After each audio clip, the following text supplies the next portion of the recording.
very, very important. If you're a professional fighter, if you're a boxer, kickboxer, wrestler, you're a single man, you're married, you want to save your marriage, I don't care who you are, salesperson, listen to this and learn something that will change your life. I promise you, okay? It's about stepping into your power. This is one aspect of it. It's not the core thing, but this is very important, all right? All right, so now talk to me. Forget that, okay? In fact, go ahead and turn towards me. There, that's good. All right, so Benev might be out of the screen a little bit, but it doesn't matter. You need to hear this, okay? Okay, so we were talking over there, right? Mm-hmm. And what were we talking about? About being afraid.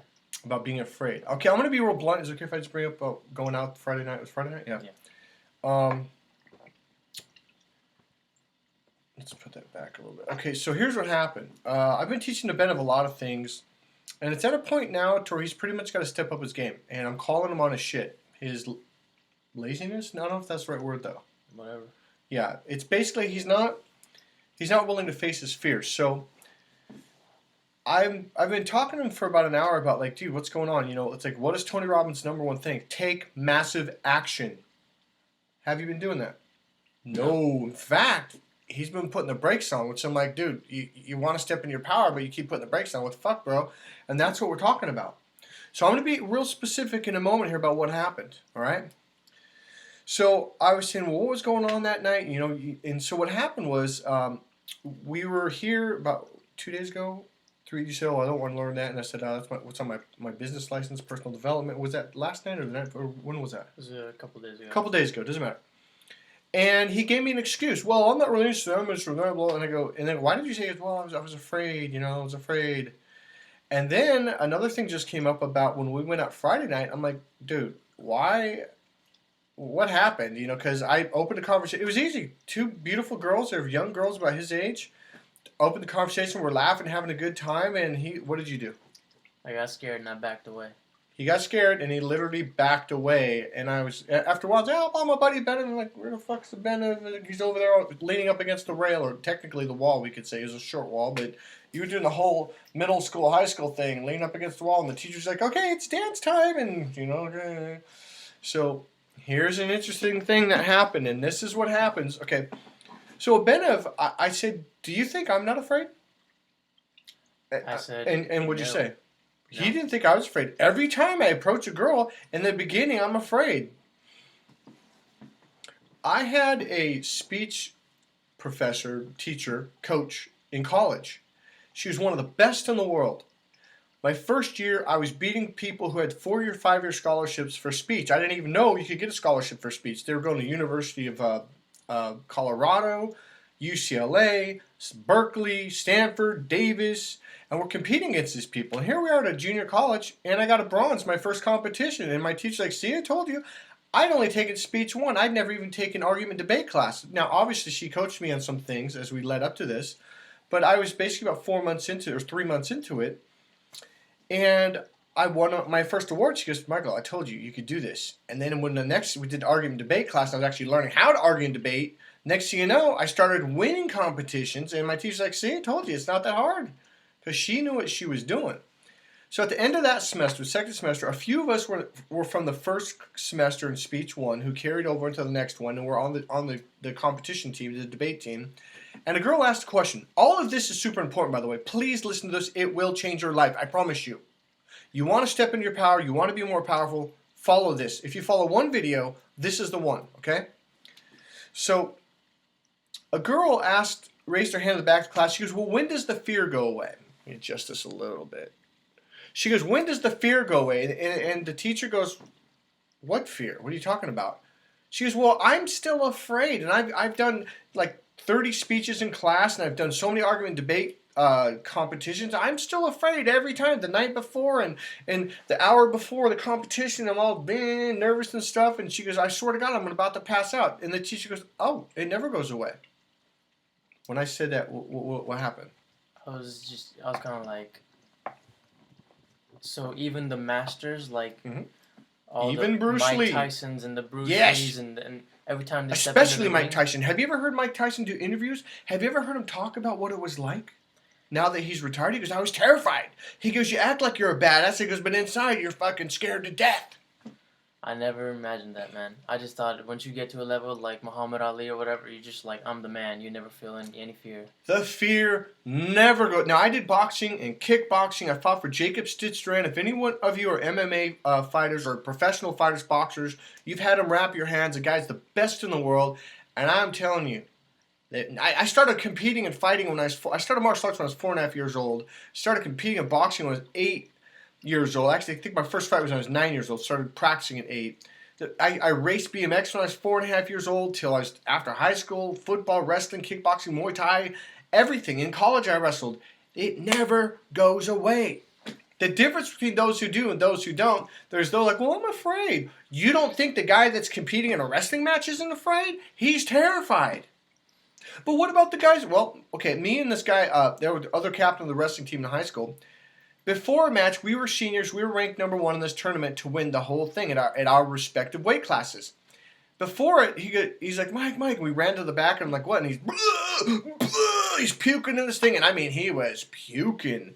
And I'm like, you got the flu? He goes, no, I'm not sick. I'm like, what are you thinking? He's, I'm nervous. What are you? And that was one of his things is he pretty much puked before every freaking match. Not just tournaments, but matches. And so I said, because we were ranked number 1, we were seniors, we had the most experience of anyone at the tournament. Did you think we weren't afraid? I kind of thought they weren't. Terrified. Why? Because there's more pressure on us. Because what if we lose a match? Then it's like, dude, you're the best one here, and you let that guy beat you? That means you have 10 times more pressure. Does that make sense? Yeah. So, then, go grab the, it's right up there. Feel the fear, right up there. Yeah, there you go.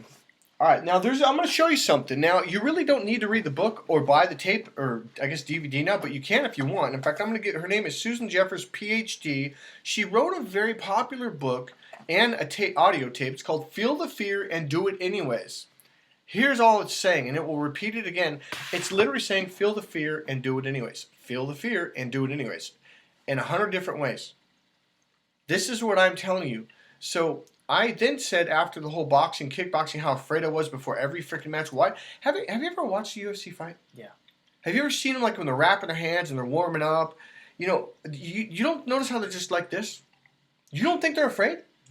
I just watched Frankie Edgar on YouTube before a match, and he's just trying to stay focused.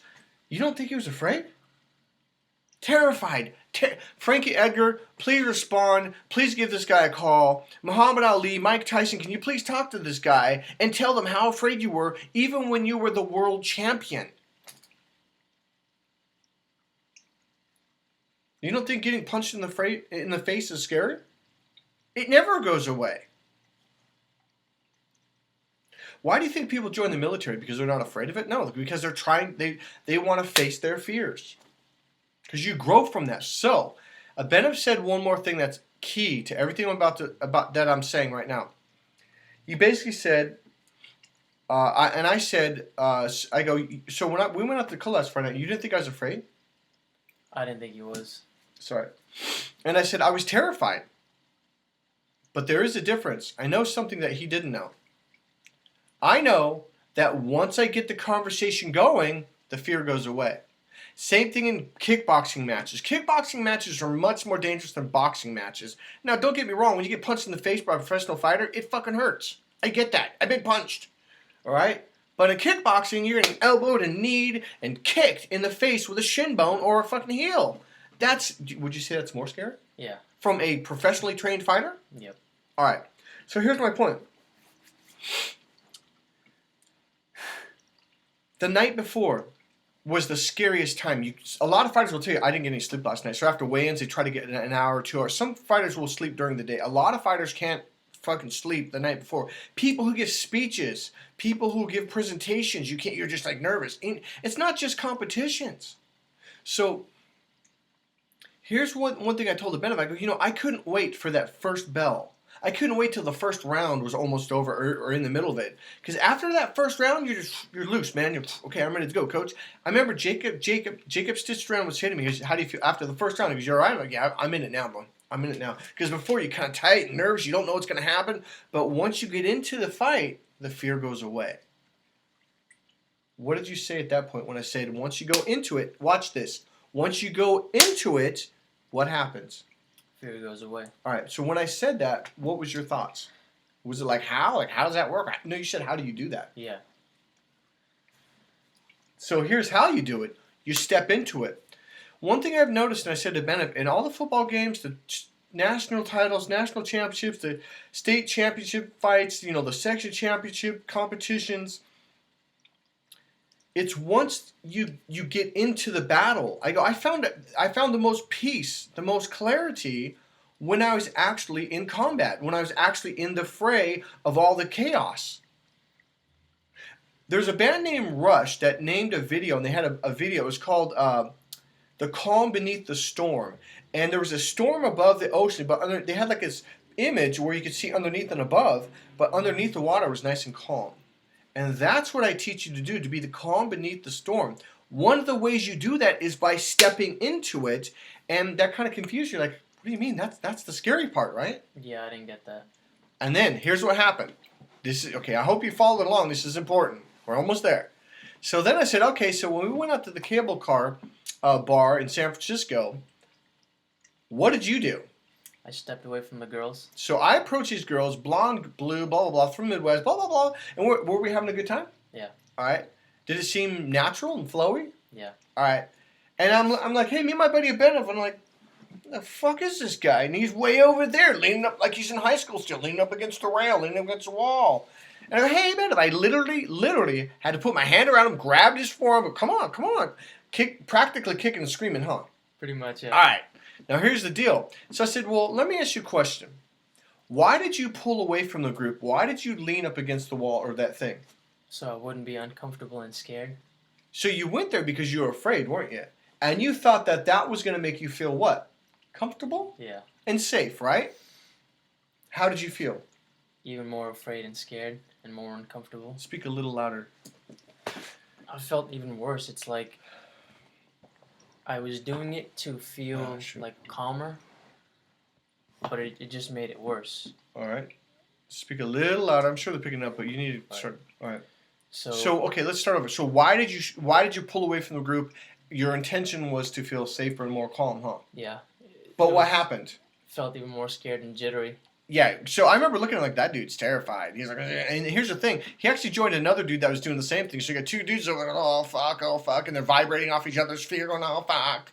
So what was your intention? Was to feel safer and calmer. Yeah.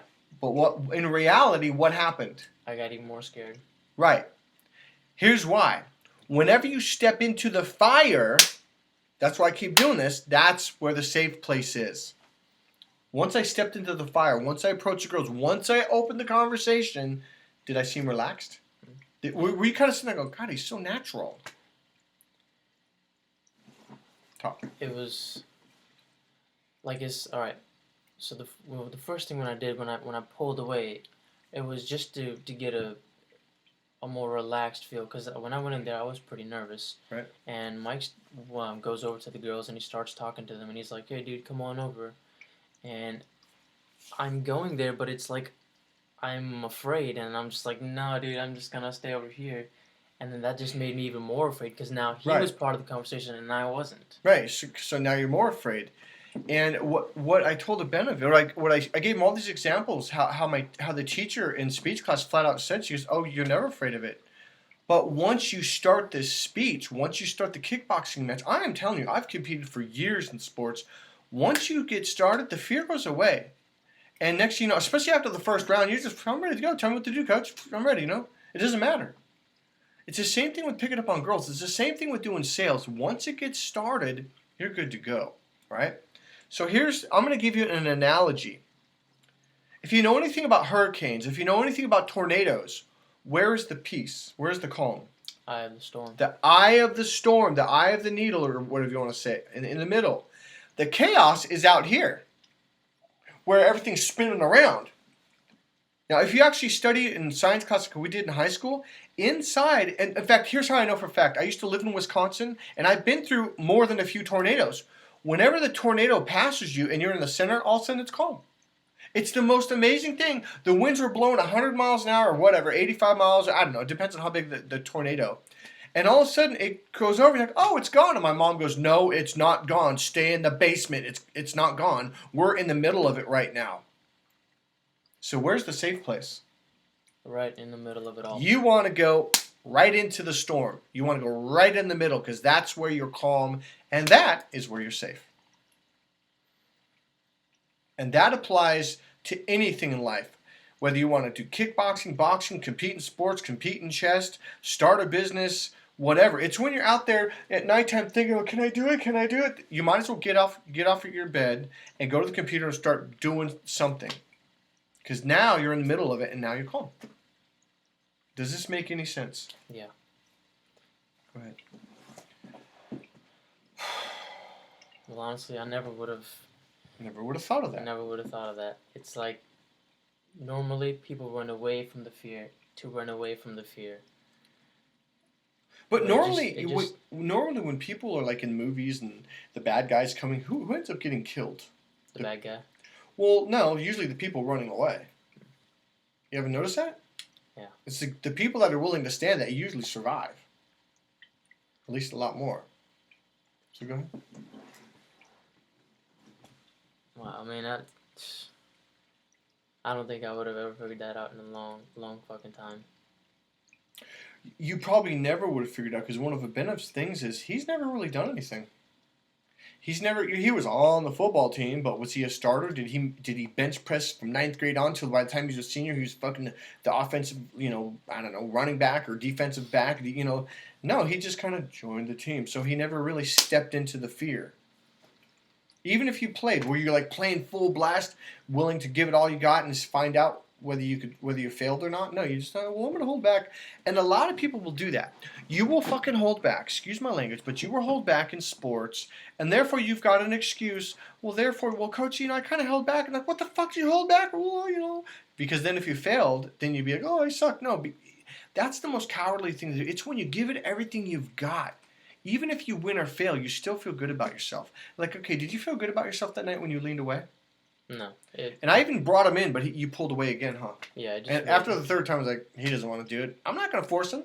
You've got to take action. I will show you what, when, where, how, and why, but you've got to be willing to find out. And you won't find that center of the storm until you step into it.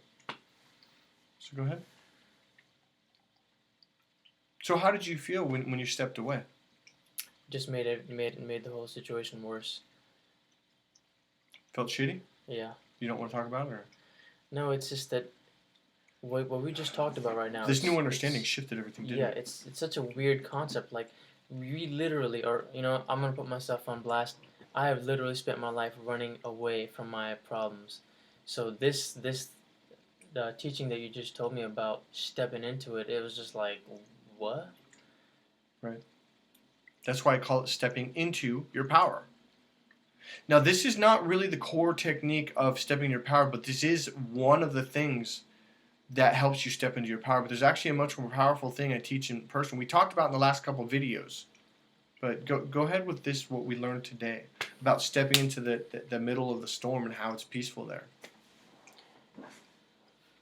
Most people don't know that because most people never do it. Even if you've played sports but you hesitated and you held back and you didn't just let all your ability, whether you were a sprinter, baseball player, a lot of people I watch them play sports like they're holding back, and because of that they're in a fight or flight state. They're afraid, and you don't do as well in that. Does that make sense? Yeah. Honestly, I never would have, even in a million years. Like, I would have to have the shit kicked out of me for a long, long, long fucking time, going through hell and high holding water. back, hesitating. For me to finally figure out that this is how you do it. How are you going to learn? I can teach you guys a million techniques. And I've got some, would you say the techniques are fucking awesome? They're pretty fucking awesome. They're awesome. If you've ever learned NLP, Ericksonian hypnosis, these are some amazing life-changing techniques. But if you don't take the techniques and apply it in a real-life experience, you don't get any good at it. You can practice it with me here all day long, but until you do real, because that's where the storm is. You got to get used to applying it. It's kind of like boxing. You could punch the bag all day long, or have the coach hold the pads, right? Dun, dun, dun, dun, dun, dun, and he's patting you out, right? If you never step into a boxing ring with someone punching you in the face while you're trying to do your techniques, right? You don't know how to do it in the storm. Does that make sense? Yeah. And that's what it's all about. It's all about you learning this stuff and then applying it in the real world again and again. Yes, you're going to get knocked on your ass. I promise you. You will get knocked on your ass. That is a really good thing. You want to get knocked on your ass. Why? So you can get better and better every time. So you can figure it the fuck out. That's where you learn where you've got weaknesses and where you've got shortcomings and where, wow, I thought I had my hand up, but I needed to put it here because he hit me in the temple and knocked me down. And then I say, remember? And you're like, what does 1 inch matter? 1 inch matters a lot when someone's throwing a hook to your head.